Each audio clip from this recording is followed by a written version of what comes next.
В центре одного горячего спора древняя мистическая идея. Именно она вызывает глубокие разногласия. Давайте разбираться. И это не просто теория. Это настоящее столкновение верований, которое затрагивает жизнь людей прямо сейчас. Все начинается с таухида. Это, по сути, фундамент исламской веры.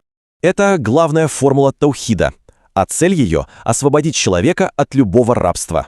Источник говорит, что миссия всех пророков сводилась к одному — утвердить идею таухида. А теперь к другой идее, прямо противоположной. Это вахдат аль-вуджуд, или единство бытия. Звучит похоже, но смысл совсем другой.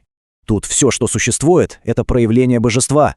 Эта философия, как говорят, может привести к заявлениям вроде «я есть истина», то есть «я Бог». И вот что важно. Источник утверждает, что эти две идеи абсолютно несовместимы. Полные противоположности. Вот тут и видна вся разница. Посмотрите, насколько отличаются их ключевые положения. Но это не просто вера, а целый путь, целая практика. И вот к чему он ведет. Этот путь состоит из 3 шагов — растворения сначала в учителя, потом в пророке и, наконец, в Боге. И вот тут мы подходим, пожалуй, к самому спорному моменту, на который указывает источник. И вот эту идею, единая сущность в 3 лицах, сравнивают с христианской троицей. Профессор в источнике говорит, попытка смешать эти системы нарушает главное предостережение Корана. В итоге делается вывод: вахдат аль-вуджуд — это не просто течение в исламе, а отдельная религия. Так что же делать? Какой выход? Предлагается вернуться к самому источнику. Совет такой: опираться на разум и на ясные однозначные аяты Корана. Ничего лишнего. И все это оставляет нас с одним большим вопросом: а как определяется истина, когда сталкиваются философия и Писание? Привет! Сегодня мы погружаемся в очень непростую, но безумно интересную тему. Это богословский спор, который, казалось бы, уходит корнями вглубь веков, но разгорелся с новой силой совсем недавно в уйгурском сообществе. Давайте разбираться, что к чему. И все началось, по сути, с одного вопроса, который вы видите на экране. Его задал один уйгурский интеллектуал. Он всерьез обеспокоен тем, что в его народе снова становятся популярными, скажем так, весьма спорные мистические идеи, а продвигает их один очень влиятельный поэт. Так, давайте копнем чуть глубже, чтобы понять контекст. Что же происходит? Есть, значит, один популярный поэт, который предлагает взглянуть на веру совершенно под другим углом. Он берет древнюю философию, эзотерику и смешивает это со священными текстами. И вот к чему это приводит. Он, по сути, толкует Коран эзотерическим, то есть ищет некий скрытый бытининский смысл. Продвигает довольно известную в мистических кругах теорию вахдат аль-вуджуд, о которой мы сейчас подробно поговорим. Ну и вдобавок там появляются идеи, которые кому-то напоминают христианскую троицу, и даже доходит до заявлений вроде «я есть истина». Понятно, что все это вызвало просто бурю споров и заставило многих задуматься, а где же настоящие базовые принципы веры? И вот мы подошли к самому ядру этого спора.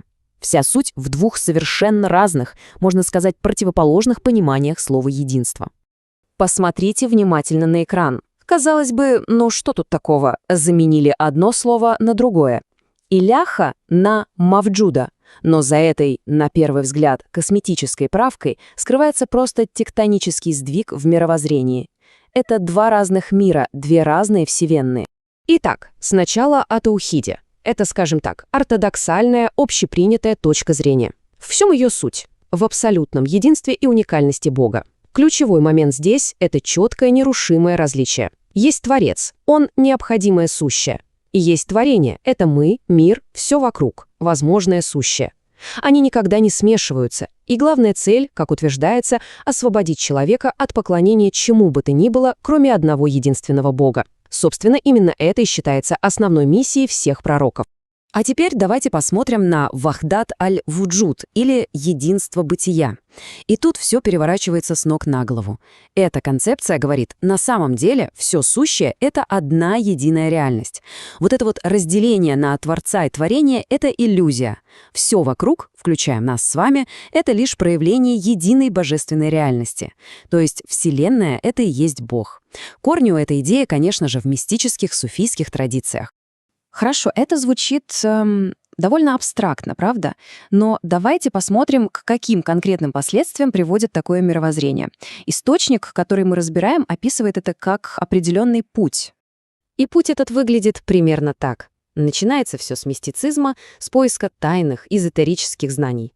Дальше, по мере углубления, человек приходит к идее, что различие между Творцом и творением стирается, его как бы и нет. Ну а логическим завершением этого пути становится заявление о собственном обожествлении. То есть человек приходит к выводу, что он и есть Бог. И это не просто теория. Вот, пожалуйста, классический пример. Фраза, которую приписывают мистику IX века, Баязиду Бистами: «В моем халате нет ничего, кроме Бога». То есть это прямое заявление. Божественная сущность, она не где-то там, она прямо здесь, внутри меня. Или вот еще один пример от всем известного Джалалуддина Руми. «Моя религия — любовь, я пророк любви». Что это по сути? Это создание своей собственной, личной, внутренней религии, где центром становится сам человек, его чувства, его переживания. Автор анализируемого материала называет это формой философского нарциссизма. Окей, с мистической точкой зрения более-менее понятно. А что же говорит противоположная сторона? Давайте вернемся к таухиду и посмотрим, как его защищают в качестве незыблемой основы веры. Автор источника настаивает вот на чем. У пророков была одна единственная, кристально ясная цель — утвердить таухид, то есть освободить разум человека, его совесть от любого рабства, и буквального, и, что еще важнее, метафорического, от рабства перед идеями, людьми, собственными страстями, перед чем угодно, кроме Бога.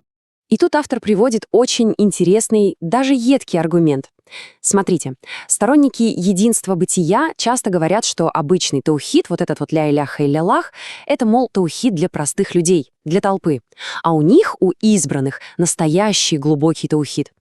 Но вот ведь какая штука. В самом Коране говорится, что именно об этом простом таухиде свидетельствует сам Бог и ангелы. Получается, Бог и ангелы — это простые люди? Тут явное логическое противоречие. И вот мы подходим к главному выводу автора. Его позиция предельно ясна. Эти два взгляда на мир, таухид и вахдат аль-вудуд, абсолютно несовместимы. Примирить их невозможно. Более того, он говорит, что любые попытки их как-то смешать, найти компромисс, создать некий гибрид — это как раз то, о чем предупреждает Коран в аяте, который вы видите на экране. Не облекайте истину в ложь. Это сознательное запутывание, смешение правды и лжи. Поэтому, с точки зрения источника, вахдат аль-вуджуд — это не просто какое-то иное толкование ислама. Нет, это, по сути, альтернативная религия, со своей системой верований, со своей догматикой, и выбор тут стоит ребром. Или одно, или другое, третьего не дано. Но вот что любопытно. Казалось бы, автор должен был бы встать на сторону самых строгих традиционалистов. Но нет, он критикует не только мистицизм за пантеизм и самообожествление, достается и салафизму. Автор считает его таким же отклонением, которое утонуло в буквализме, в бесконечных ритуалах и сомнительных преданиях. Так где же выход? Предлагаемое решение — вернуться к прямому и рациональному пониманию ясных ключевых аятов Корана, без лишних наслоений. Так что же в итоге? Какой вывод можно сделать из этого сложнейшего спора?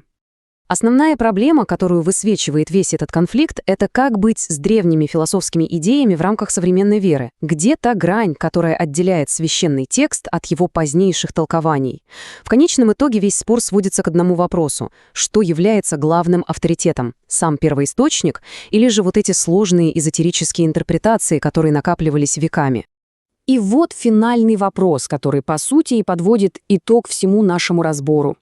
Когда вера проходит через фильтр философии, где та тонкая черта, за которой толкование превращается уже в искажение? Этот вопрос, он и есть суть всего конфликта, и он оставляет нас с вечным напряжением между самим словом и тем, как мы его понимаем. Здравствуйте. Сегодня у нас разборы, я бы сказал, очень личной и даже болезненной истории. Это не просто какой-то отстраненный анализ идей. У нас на руках, по сути, переписка, обмен аудиосообщениями. Их вели уйгурский интеллектуал, который сейчас находится в Турции, и один известный турецкий профессор. И в этих сообщениях, это настоящий крик души. Человек ищет духовную опору для себя, для своего народа, который буквально разрывают на части. Совершенно противоположные идеи. Да, и поэтому наша задача сегодня не просто, скажем так, изучить источники, а скорее прочувствовать ту драму, которая за ними стоит. Мы погрузимся в самый самый центр идеологической битвы, которая идет в уйгурском сообществе прямо сейчас. Именно. С одной стороны, строгий, почти математический монотеизм Корана, а с другой такая всепоглощающая мистическая идея о том, что все вокруг, в общем-то, и есть Бог. Это будет разговор о том, как целый народ ищет свою духовную идентичность. И все это в крайне-крайне тяжелых условиях. Чтобы понять, насколько вообще высоки ставки, надо взглянуть на контекст. Его описывает автор первого сообщения. Он рисует картину настоящего идеологического выжженного поля в Восточном Туркестане. Это не просто смена убеждений. Это, по его словам, серия целенаправленных ударов по самосознанию народа. Он рассказывает, как сначала китайские коммунистические власти использовали местный традиционный суфизм. Использовали, чтобы разрушить классические религиозные институты. А потом, когда цель была достигнута, они просто развернулись на 180 градусов и объявили этот же самый суфизм темным суеверием, пережитком прошлого. И начали насаждать атеизм. А потом, после 80-х, когда хватка режима, видимо, немного ослабла, в этот вакуум хлынул поток совершенно другого ислама. Из Саудовской Аравии, из Египта пришел жесткий догматичный салафизм. И вот сейчас, как он пишет, новая волна — возрождение идей Вахдат аль-Вуджуд, единства бытия, которое активно продвигает очень популярный современный уйгурский поэт Ахмеджан Осман. Такое ощущение, что их постоянно бросает из одной крайности в другую. Именно. И что здесь поражает, это ведь классический пример. Пример того, как идеологический вакуум никогда не остается пустым. Когда у сообщества выбивают из-под ног традиционные опоры, начинается такой, знаете, лихорадочный, отчаянный поиск новой идентичности. И этот поиск может завести в самые неожиданные места. Вот вы упомянули поэта Ахмеджана Османа. Да, и автор письма приводит просто ошеломляющую деталь. Этот поэт всерьез выдвинул идею, что мифологический прародитель тюрок Огус-хан мог быть пророком. Пророком, ниспосланным специально для уйгуров. Постойте, да вы что? То есть не один из известных коранических пророков, а герой национального эпоса. Это же совершенно меняет всю картину. Именно так. Это показывает, насколько глубок кризис и поиск. Когда существующие модели не дают ответа, начинается попытка создать, совершенно новую мифологию. Найти корни не в общей исламской, а в своей, уникальной тюркской истории. Но главное беспокойство автора вызывает даже не это, а именно концепция Вахдат аль-Вуджуд, которую этот поэт несет в массы. Вот давайте здесь остановимся. Вахдат аль-Вуджуд — единство бытия. Звучит, красиво, даже как-то возвышенно. Что же в этой концепции такого, что автор письма, который сам признается, что прошел через увлечение радикальным ваххабизмом, считает ее еще более опасной? В ответе профессора дается очень четкое объяснение. Он говорит, не путайте это с единобожием, с таухидом. Это манизм, и это принципиальная разница. Если говорить просто, то таухид утверждает, есть только один Бог, и все остальное — его творение. А манизм, Вахдат аль-Вуджуд, говорит, есть только Бог, и все остальное — это его проявление, его часть. Так, давайте на бытовом уровне. То есть с точки зрения этой концепции. Вот этот стол, за которым мы сидим, микрофон, в который я говорю, и я сам — это все в каком-то смысле и есть Бог? Граница между Творцом и Творением как бы стирается. Она объявляется иллюзией, существующей только в головах невежественных людей. Профессор приводит такой, хрестоматийный пример, знаменитый возглас суфия Аль-Халладжа «Ан-аль-Хак», что дословно значит «я есть истина». А Аль-Хак — это одно из имен Бога в Коране. То есть, по сути, это означает «я есть Бог». Да, для мистиков это вершина духовного прозрения. Для ортодоксального ислама — величайшее богохульство. И ведь это очень соблазнительная идея. Не просто поклоняться Богу, а осознать себя Богом. Профессор упоминает поэтов Руми и Юнуса Эмре, их знаменитую фразу «моя религия — это любовь». Казалось бы, что может быть лучше? А вот профессор в своем ответе дает очень жесткую, даже провокационную трактовку. Он говорит, что когда любовь из средства приближения к Богу превращается в самоцель, в объект поклонения, то это уже не духовность, это форма эгоцентризма, духовного нарциссизма. Человек начинает поклоняться своим собственным чувствам и состояниям, обожествляя самого себя. И тут профессор подводит к мысли, которая, я думаю, и шокировала автора письма больше всего. Да, я догадываюсь, о чем вы. Он проводит прямую параллель с христианством. Я, когда прочитал это в источнике, честно говоря, был поражен. Он говорит, что у сторонников Вахдат аль-Вуджуд есть своя собственная троица. Совершенно верно, и он говорит об этом без всяких экивоков. Он пишет, что их концепция Троицы практически идентична христианской. Они говорят о 3 ипостасиях: любящий Ашек, возлюбленный Машук и сама любовь Ашк. Изначально они были едины в божественной сущности, а затем проявились в тварном мире как 3 разных аспекта. И как он это расшифровывает? Любящий — это Бог-Отец, возлюбленный — это проявленный мир, а любовь — это дух, который их связывает. Это, по мнению профессора, не просто поэтическая метафора, а центральный догмат их веры, который фундаментально противоречит исламскому единобожию. Хорошо. Если одна сторона говорит о полном слиянии с Богом, а другая — о непреодолимой границе между Творцом и Творением, то где проходит линия главного теологического разлома? В чем суть спора, если свести его к одной формуле? Эта суть заключена в 2 очень похожих, но кардинально разных по смыслу арабских фразах. Весь Коран, весь призыв пророков от Адама до Мухаммада строится вокруг формулы «ля иляха» или «Аллах». Нет божества, достойного поклонения, кроме единого Бога. Эта формула проводит четкую черту. Есть Творец и есть творение. Философы называют это «ваджиб уль-вуджуд» — абсолютно необходимое бытие, то есть то, что не может не существовать.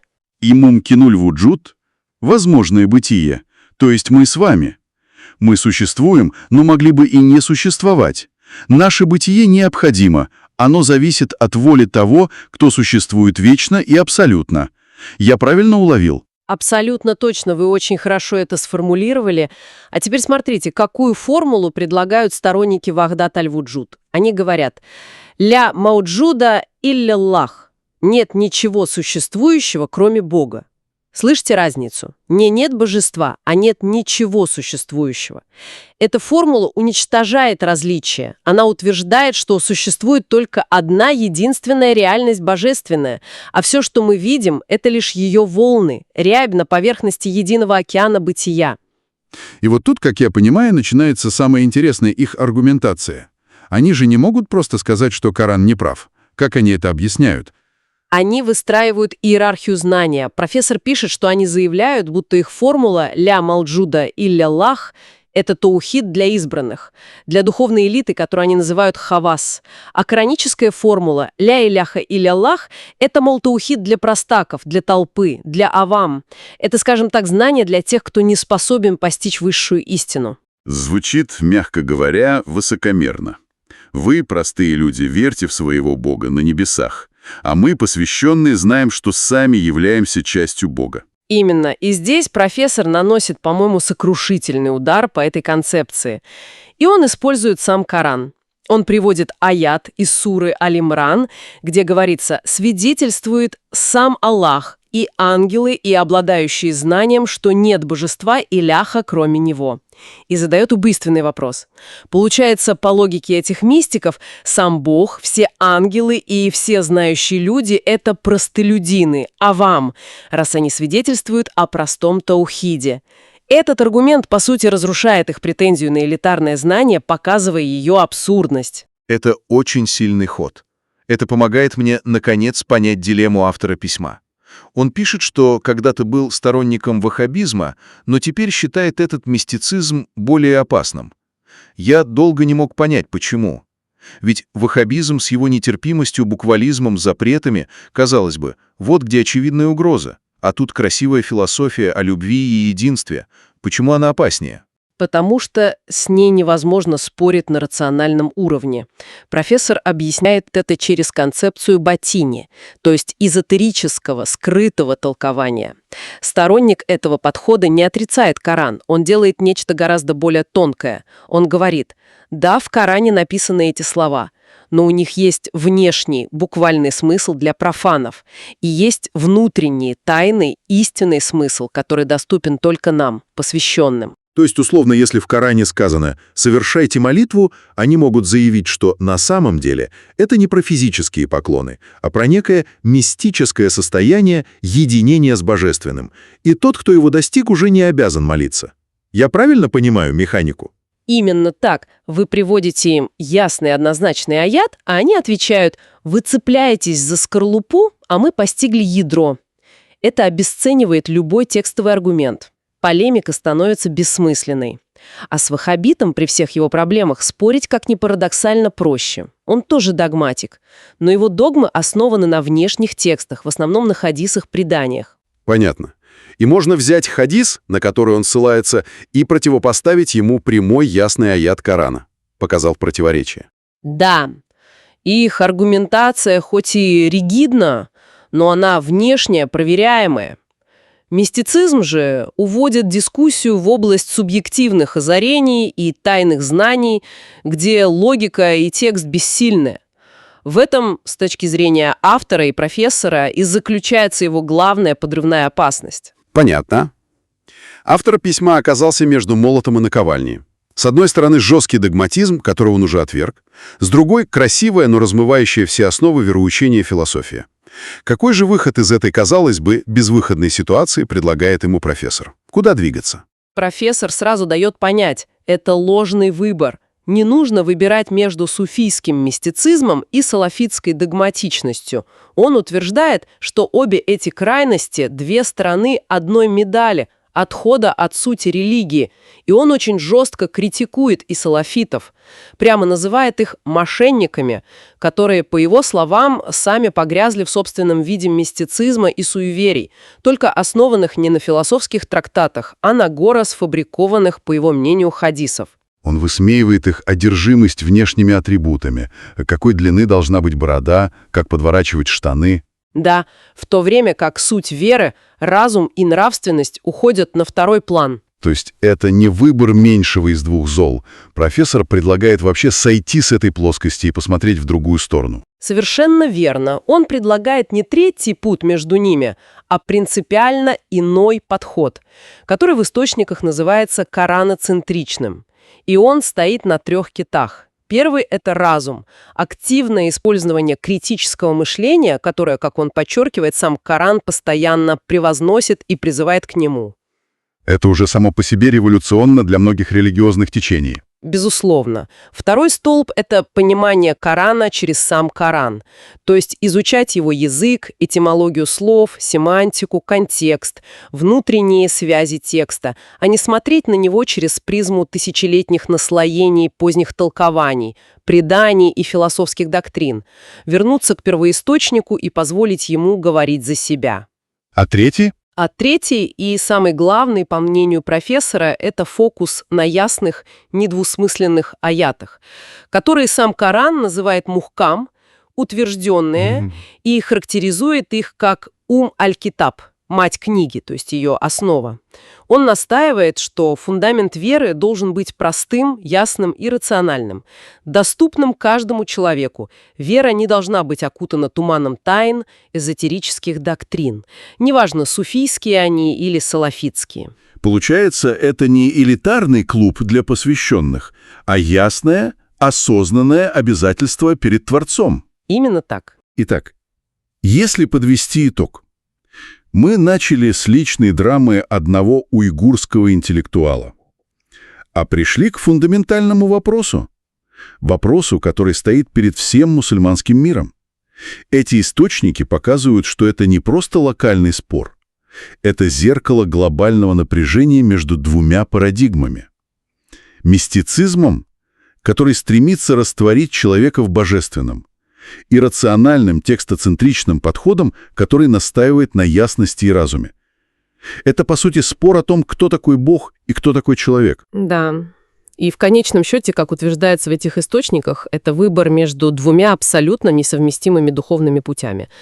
Первый путь — это вера, где человек — творение, осознающее свою отдельность от трансцендентного Творца и поклоняющееся ему. Второй путь — это вера, где конечная цель человека — преодолеть иллюзию своей отдельности и раствориться в божественной сущности, осознав себя ее частью. И профессор категоричен: примирить эти два взгляда невозможно. Он говорит, что это все равно, что пытаться смешать истину с ложью. И это ставит перед каждым мыслящим человеком, вне зависимости от его убеждений, очень глубокий вопрос. Какова конечная духовная цель? Познать и служить Творцу, который бесконечно выше и отличнее от нас, или прийти к осознанию, что мы и есть неотделимая частица этого Творца, на что в конечном итоге направлен внутренний компас. Сегодня у нас разбор запроса от слушателя, который столкнулся с довольно сложной задачей. В его сообществе набирают силу пантеистические идеи, которые подаются под соусом такой, знаете, высшей духовности. Да, элитарный, для избранных. Именно. И вот у него есть отличная теологическая база, результат переписки с ученым, но он не понимает, как превратить это все в работающую стратегию. Ну, давайте попробуем помочь. Так, вот я смотрю на материалы и вижу, что у него есть очень мощный, логически выверенный контраргумент. Да, классическое противопоставление. Таухид, то есть единобожие, против Вахдат аль-Вуджуд, единство бытия. Аргументы, просто железные. Вот, аргументы-то железные, но у меня сразу вопрос, а это вообще сработает? Такое чувство, что он собирается, прийти на поэтический вечер с университетским учебником. Именно, в этом и ловушка. Его подход, академически безупречен, но он почти невероятно не найдет отклика. Почему? Смотрите, люди, которые увлекаются вот этими идеями «все есть Бог», они же к этому приходят не через теологию. Их цепляет эстетика, поэзия, какое-то ощущение тайны, глубины. То есть они вдохновляются образом такого мистика-поэта, а не строгого ученого. Совершенно верно. И когда им преподносят сухой, пусть и абсолютно верный теологический разбор, что они делают? Они просто отмахиваются. Говорят что-то вроде «вы просто не постигли глубинную суть». Да-да, это все внешнее, для профанов. И все, разговор окончен. Получается, он играет на чужом поле, да еще и по их правилам. Его логика просто разбивается об их эмоции. Так и есть. Значит, первый и, наверное, самый главный шаг — это полностью сменить поле битвы. Нужно вот этот его главный контраргумент подать не как теологический спор. А как выбор? Да, как выбор между двумя, скажем так, операционными системами для жизни, чтобы это было понятно каждому. Вот, это ключевая мысль. Вместо того, чтобы просто заявлять «Вахдат аль-Вуджуд» — это ширк, то есть многобожие, нужно сместить фокус. На что? На практические жизненные последствия. Задать аудитории простой вопрос. Хорошо, давайте на минуту представим, что мы приняли эту идею. Что дальше? Как она изменит нашу жизнь, наше отношение к справедливости, к добру и злу? То есть мы переводим разговор из сферы абстрактной догматики в сферу практической этики. Интересно. И как это может выглядеть? Можно прямо так и представить. Есть два пути. Путь первый, канонический, это путь осознанной ответственности. Угу. В этой картине мира Бог — это Творец, он отделен от творения. А человеку дарована свобода воли и то, что в Коране называется амана. Амана — это доверие, ответственность. Да, это очень глубокое понятие. По сути, идея в том, что Бог доверил нам этот мир, и мы несем за него прямую ответственность. Эта система, она дает человеку невероятную силу, достоинство. Освобождает его? Именно. От всех форм рабства перед тиранами, идеологиями, общественным мнением, да даже перед собственным эго. Хорошо, это первый путь. А второй? А второй — это вот эта мистическая система. Ее можно назвать путем растворения ответственности. Растворение? Да. Если все есть Бог, то все фундаментальные различия между Создателем и Созданием, добром и злом, правильным и неправильным, они начинают стираться, терять смысл. И конечная цель — это не развитие своего «я», а его уничтожение, фана. Например? Например. Хорошо. Если и жестокий тиран, и его невинная жертва — это в конечном счете проявление одной и той же божественной сущности, то на чем вообще основано наше понятие справедливости? Как нам тогда понимать ясный призыв Корана встать на сторону угнетенных? Если сама несправедливость — это тоже часть божественного театра. Вот. Это вопрос, от которого нельзя отмахнуться фразой про глубинный смысл. Это очень мощный сдвиг. То есть мы, по сути, говорим слушателю: перестайте играть в теологический пинг-понг. Да. Покажите людям, что на кону не абстрактные догмы, а их собственное чувство справедливости, их способность осмысленно действовать в этом мире. Мы переводим разговор с небес на землю, превращаем спор о словах в разговор о жизни. Хорошо, допустим. Он так и сделал. Задал этот неудобный вопрос про тирана и жертву. Но я почти уверен, что в ответ он услышит: Вы мыслите слишком буквально. «Да, это лишь внешняя форма. Есть же эзотерический смысл, который вам, просто недоступен». И все. Любой прямой аргумент разбивается об этот туман двусмысленности. Это же их главное оружие. Вы абсолютно правы. Это их основной защитный механизм. Слушатель и сам об этом пишет. Как тяжело спорить с этими батиражатеями, ощущания эзотерическими толкованиями. Потому что они по определению расплывчаты. Именно. Пытаться атаковать их выводы — это как раз и есть та самая битва с туманом при помощи меча. Бесполезно. Вывод всегда можно переинтерпретировать, сказать, что его не так поняли. Это битва без правил. Так, и что же делать? Сменить тактику? Предложение какое? Сменить тактику.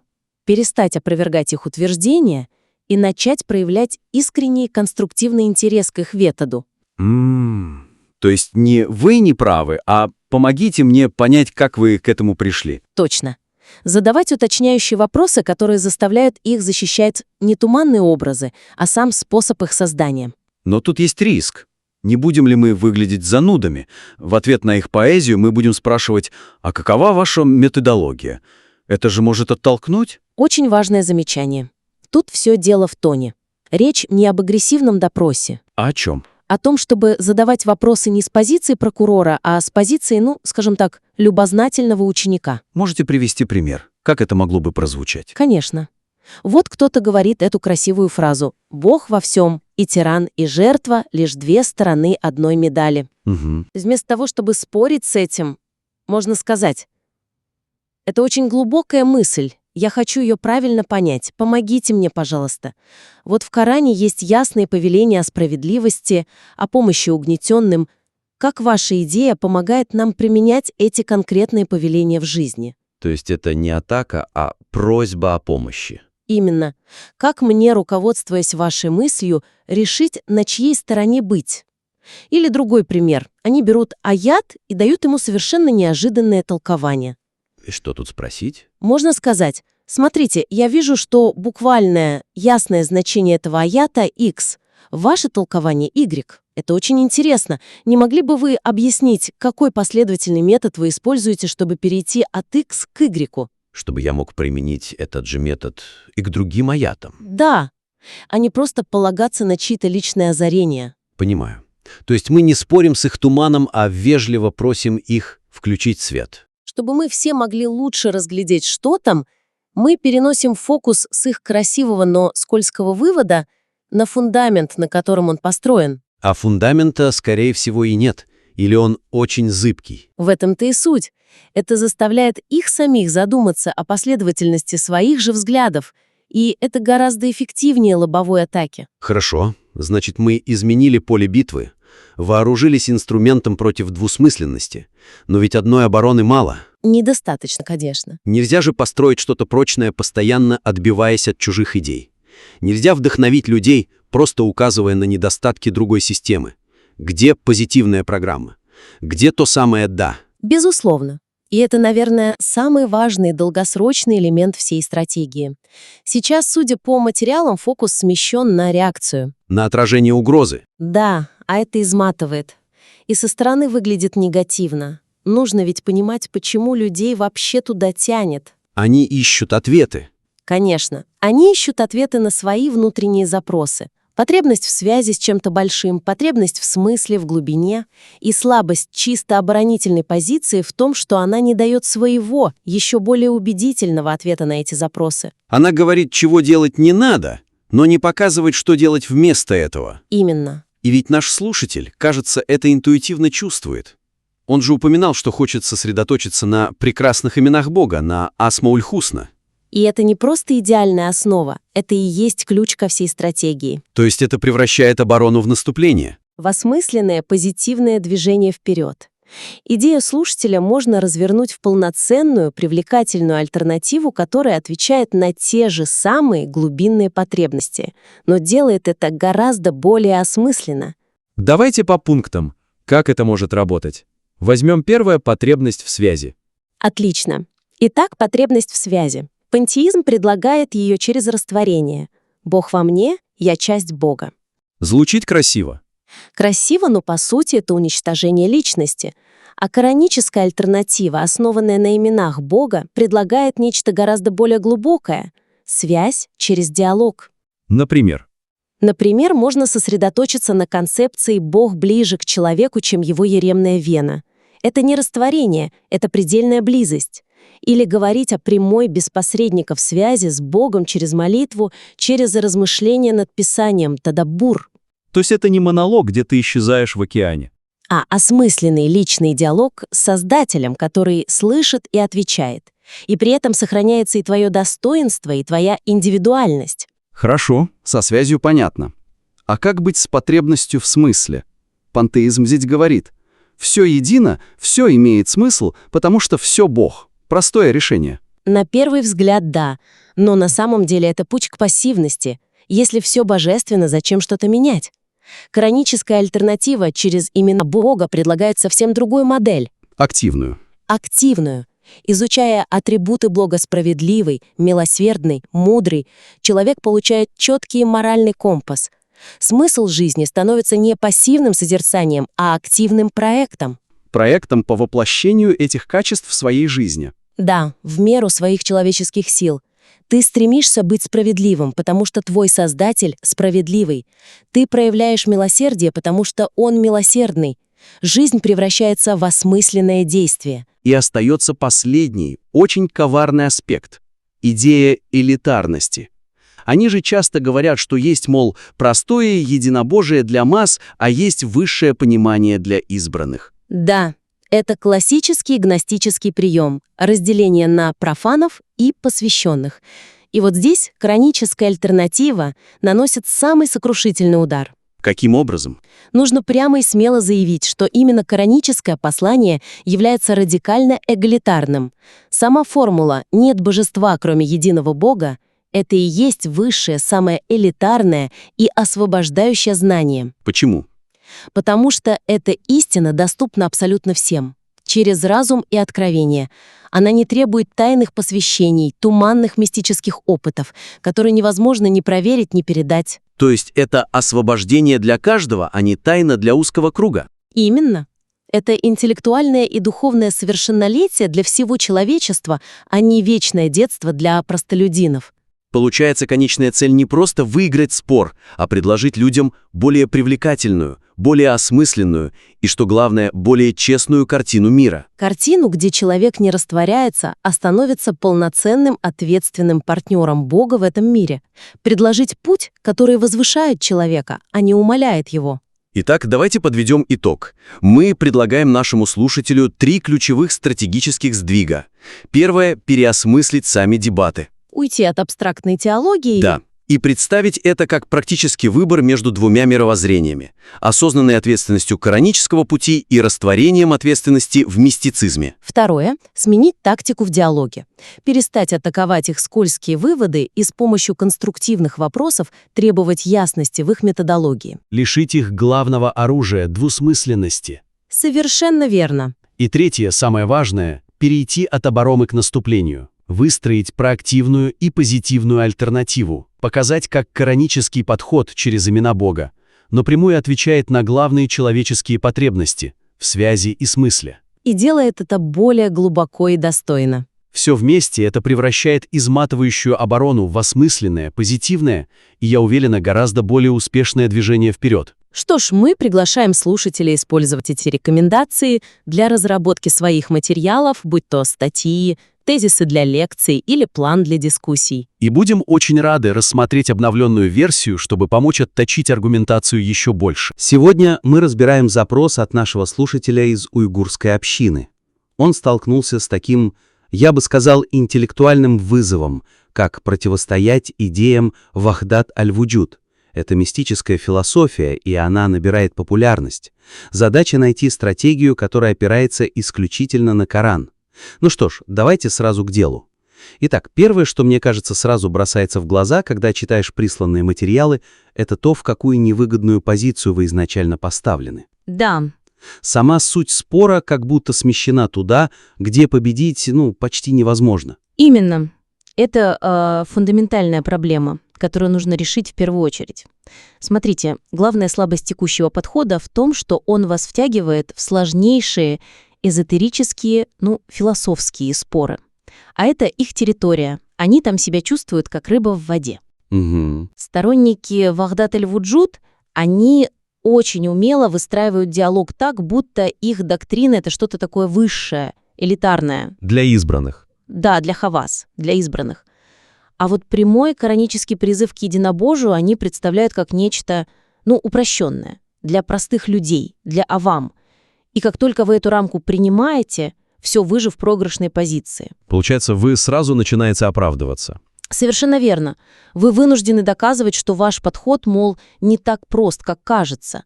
А это оборона, из которой невозможно эффективно атаковать. То есть, получается, дело не столько в аргументах, сколько в самом поле битвы, которое вам просто навязали. И чтобы это изменить, нужно не новые цитаты искать, а полностью сменить это поле. Абсолютно.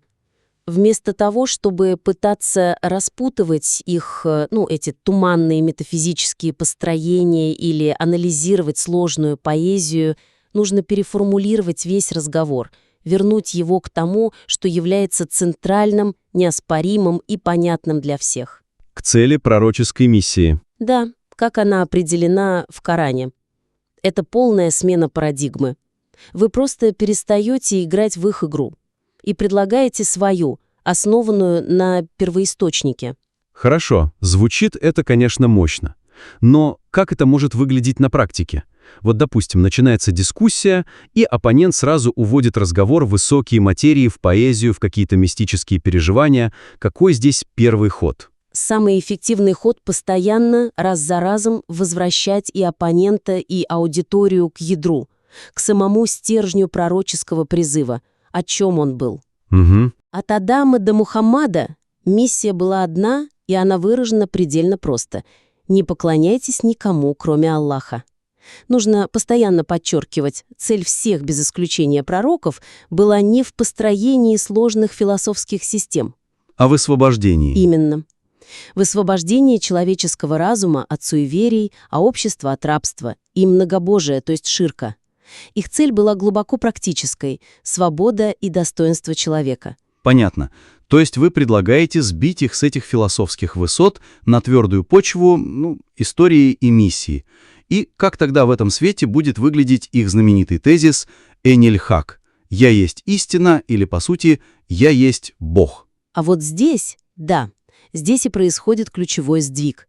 В контексте миссии пророков этот тезис перестает выглядеть как глубокое мистическое прозрение. А как он выглядит? Он начинает выглядеть как то, чем он и является.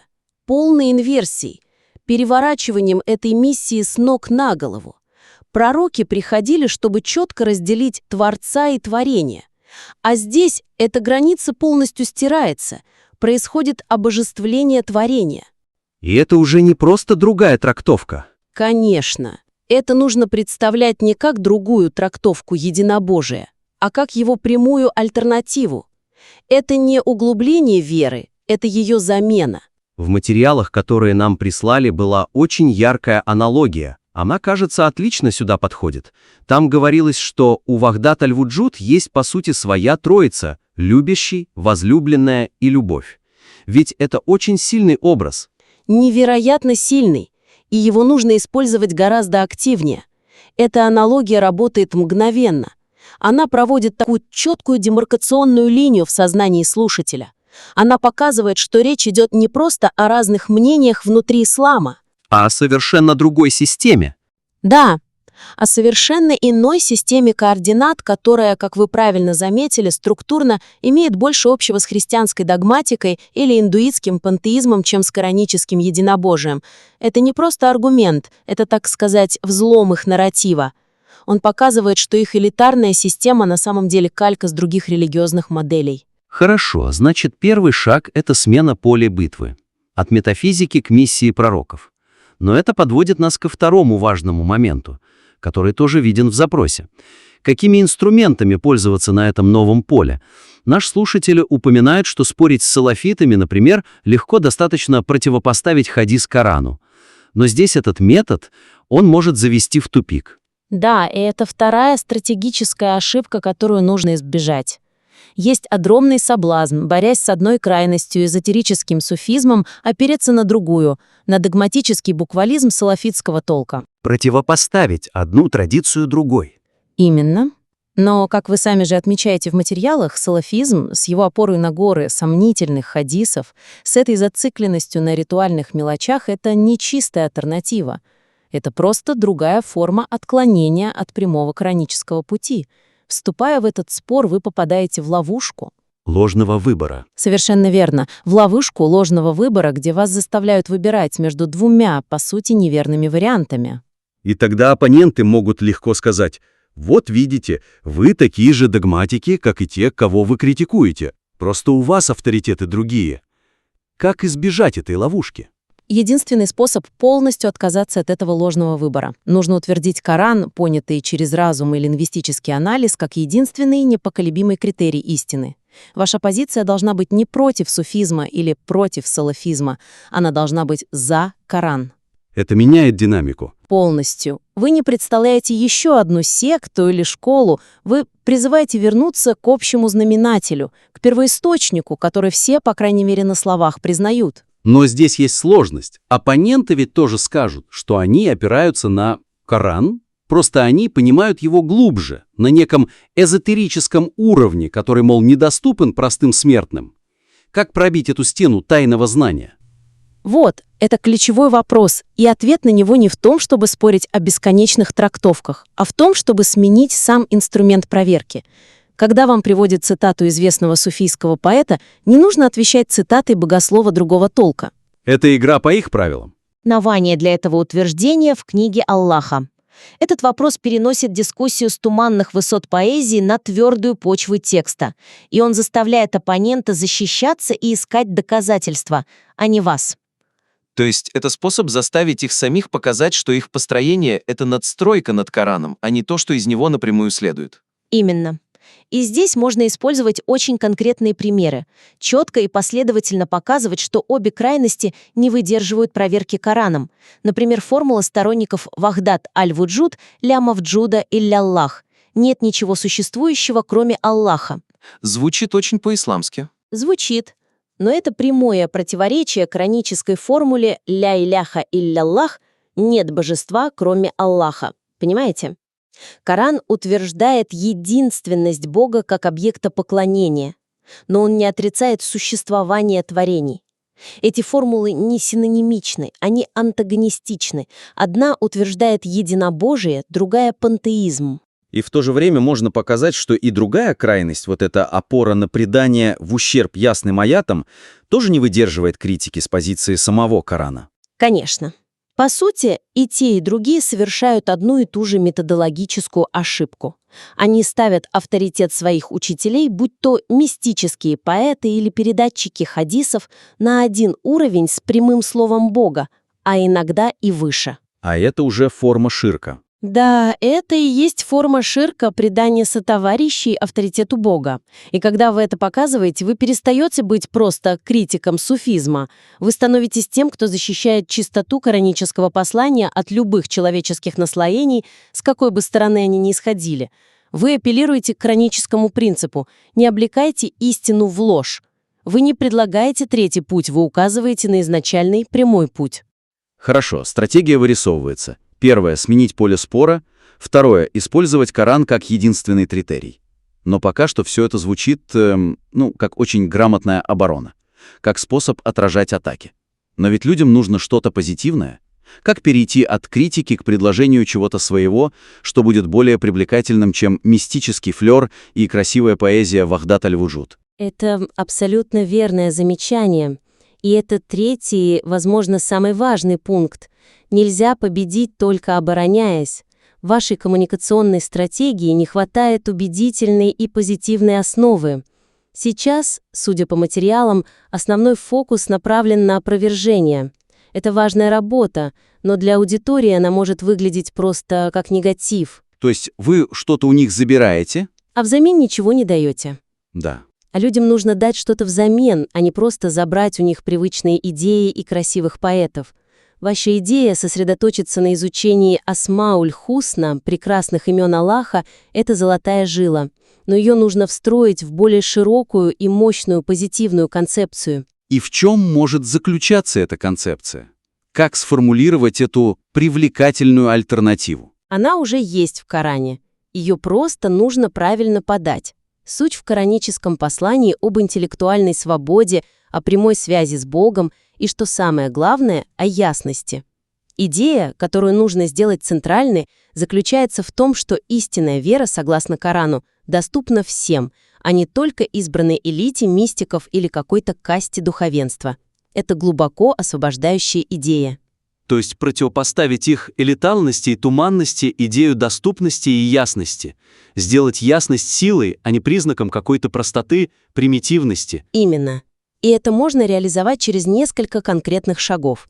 Во-первых, активно продвигайте кораническую концепцию Дин аль-Каим, прямой, истинной, устойчивой религии.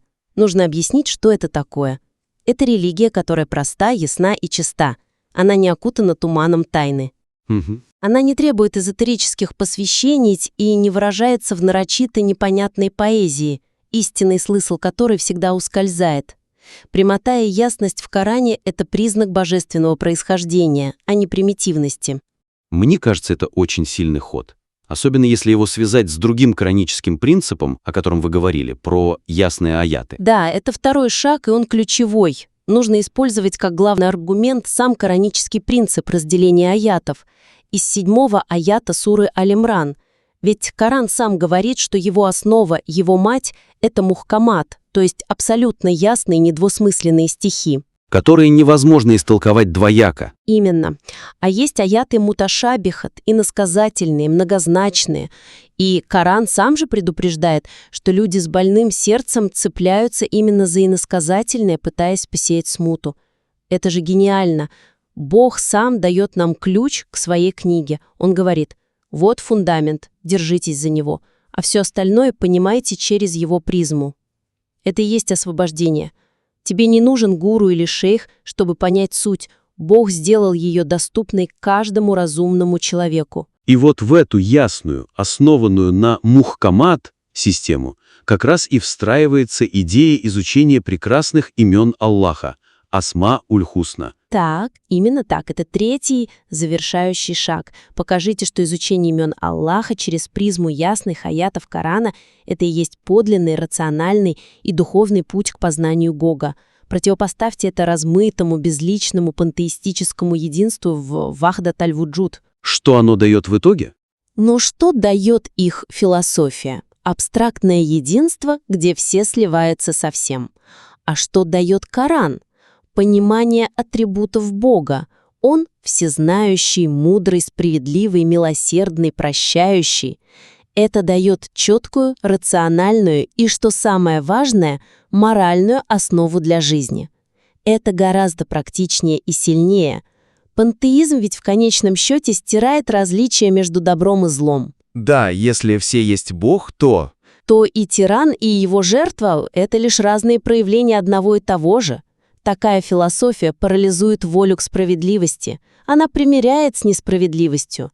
А кораническое понимание Бога как справедливого, наоборот, побуждает к действию, к борьбе за справедливость. Вот это и есть сильная, позитивная и жизненная альтернатива. Итак, давайте подведем итог. Мы выделили 3 ключевых направления для усиления вашей стратегии. Первое — это, фундаментальный сдвиг фокуса. Да, нужно уйти от бесплодных метафизических споров и перенести дискуссию на территорию центральной миссии всех пророков — утверждение чистого единобожия и освобождение человека от любых форм многобожия, как явных, так и скрытых. Второе — это выбор правильного инструмента. Не попадаться в ловушку, где одна человеческая традиция противопоставляется другой. Совершенно верно. Использовать Коран как единственный абсолютный критерий истины. Это позволяет вам позиционировать себя не как еще одну сторону в споре, а как тех, кто призывает всех вернуться к общему и неоспоримому первоисточнику. И третье, самое важное — это не просто критиковать, а строить.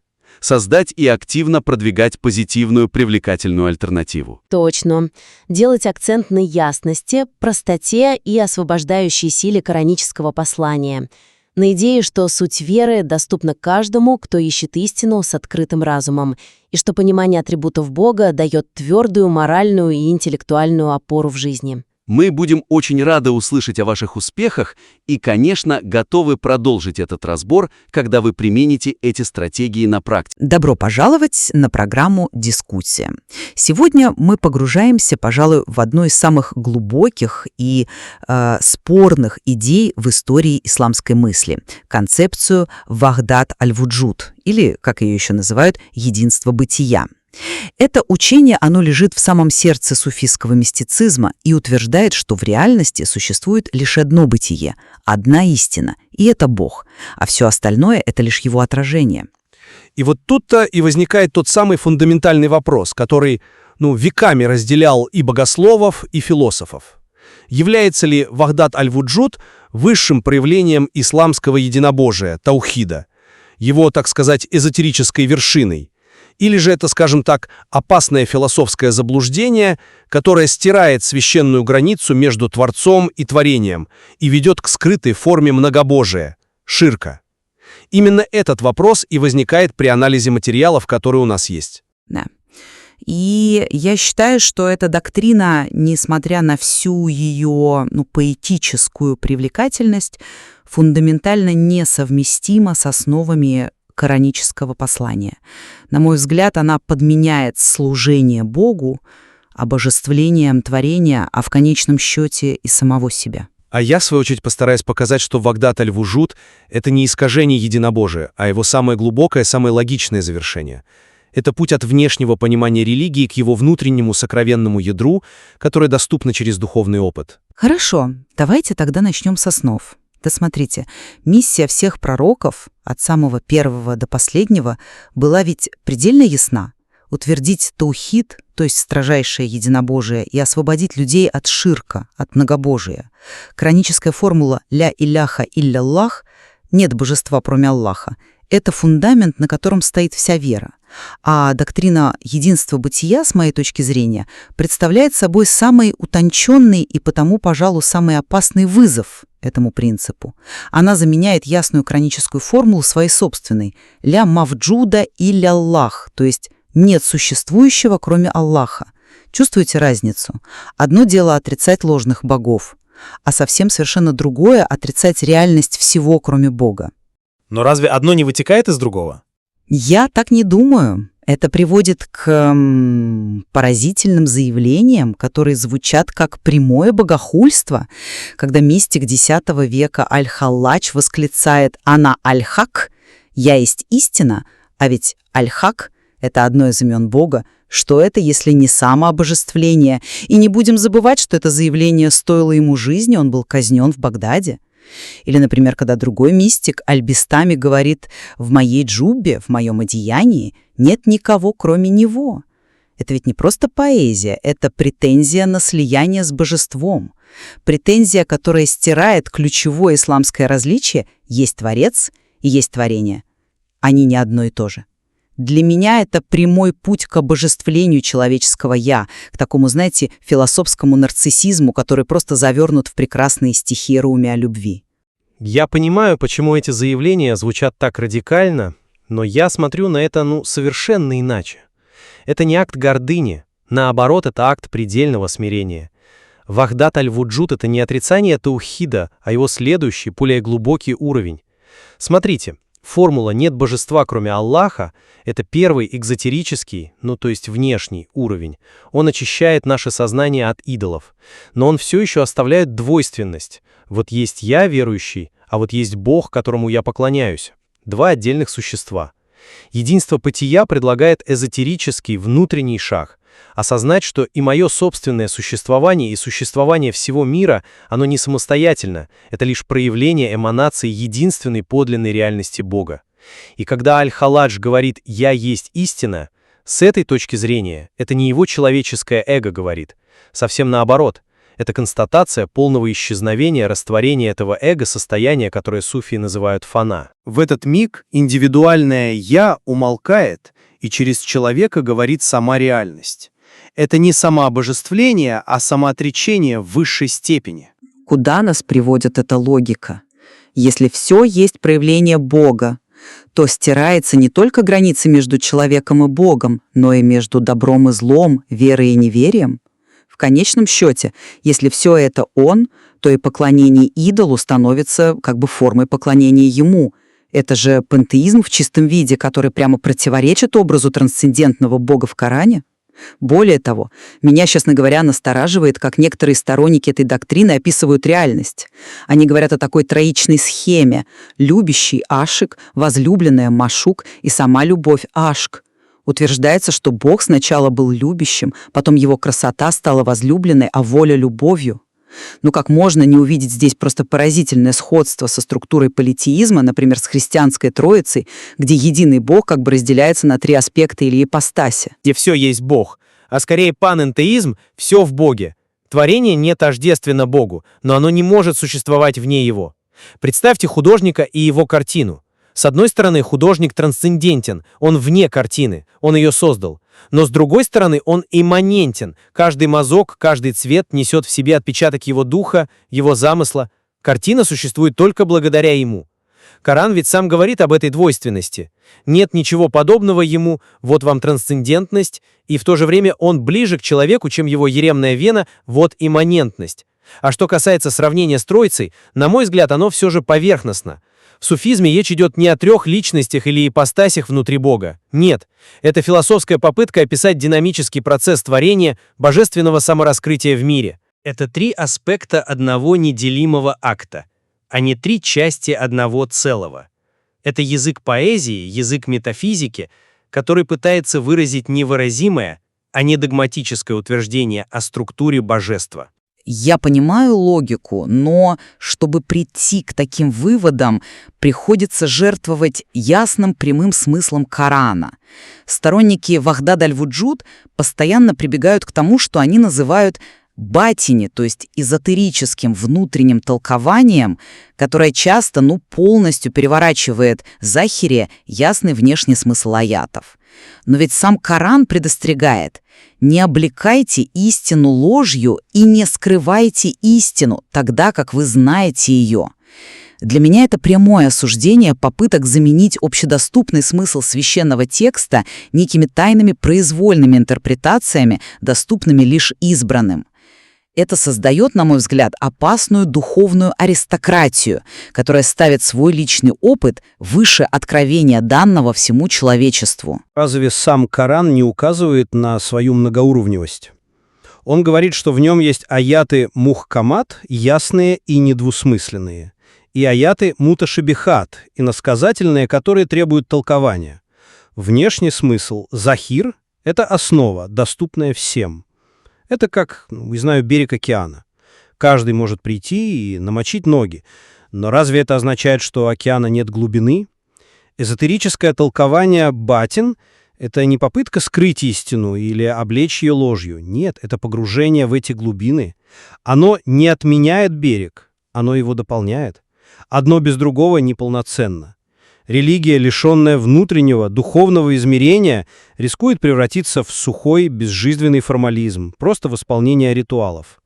А религия без ясного внешнего закона может увести в дебри субъективных фантазий. Суфизм как раз и пытается удержать этот баланс. В сути, ставит свой личный мистический опыт на один уровень с божественным откровением, которое было дано пророкам через ангелов. Это подрывает фундаментальный принцип ислама об уникальности и окончательности миссии пророка Мухаммада.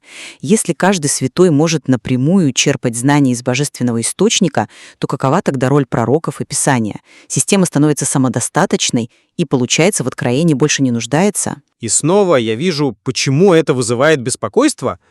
Но суфийская мысль сама проводит здесь очень четкую границу. Есть нубуват. Это пророчество, которое несет новый религиозный закон для всего общества. И оно, согласно исламской доктрине, завершено с приходом Мухаммада. Точка. Но есть вилаят. Это святость, духовное познание. Святой или валии может получать божественное вдохновение, ильхам. Но оно касается только его личного духовного пути, его собственного сердца. Оно не имеет законодательной силы для других. Это разные уровни духовной иерархии. Святой не приносит новый закон, он лишь стремится глубже постичь тот, что уже дан. Поэтому, когда Руми говорит о себе как о пророке любви, он использует мощную поэтическую метафору, чтобы передать силу своего переживания, а не для того, чтобы основать новую религию. Он говорит о внутреннем состоянии, а не о внешнем статусе. Это разные вещи. Вы знаете, моя позиция остается прежней. Вахдат аль-Вуджуд при всей своей философской изощренности является фундаментальным искажением таушида. Устраняя границу между Творцом и Творением, оно открывает дверь ширку, пусть и в очень-очень утонченной форме. Это не просто интерпретация, а создание альтернативной религиозной системы со своей формулой веры, своим языком и своими авторитетами, которая уводит от ясного и прямого пути Корана, предназначенного для всех, а не только для какого-то круга посвященных. В конечном итоге это спор о том, что значит быть человеком перед лицом Бога, быть его совершенным слугой или раствориться в нем до неузнаваемости. И я считаю, что Коран призывает именно к первому. А я по-прежнему убежден, что Вахдат аль-Вуджуд не стоит поспешно клеймить ересью. Это сложнейшая метафизическая доктрина, которая представляет собой, скажем так, вершину человеческого поиска единства с Богом, логическое завершение идеи абсолютного единобожия.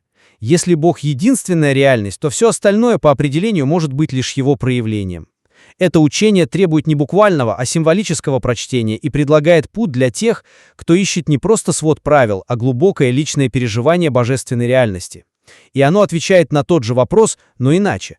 Возможно, высшая форма служения — это осознать, что твое отдельное «я», которому ты служишь, в конечном счете иллюзорно, и есть только он. Очевидно, что этот спор не имеет простого решения. Грань между эзотерическим углублением веры и еретическим отходом от нее здесь невероятно, просто невероятно тонка. По сути, весь этот наш разговор показывает, что в центре этой вековой дискуссии лежит не столько вопрос о природе Бога, сколько вопрос о природе и цели человеческого существования. Совершенно верно. И, возможно, ценность этой дискуссии не в том, чтобы найти окончательный ответ, а в том, чтобы понять глубину самого вопроса. Она заставляет нас всех задуматься о пределах нашего языка, когда мы пытаемся говорить о Боге и о том вечном стремлении человека постичь абсолютную реальность, которая на протяжении всей истории принимала самые разные и порой самые парадоксальные формы.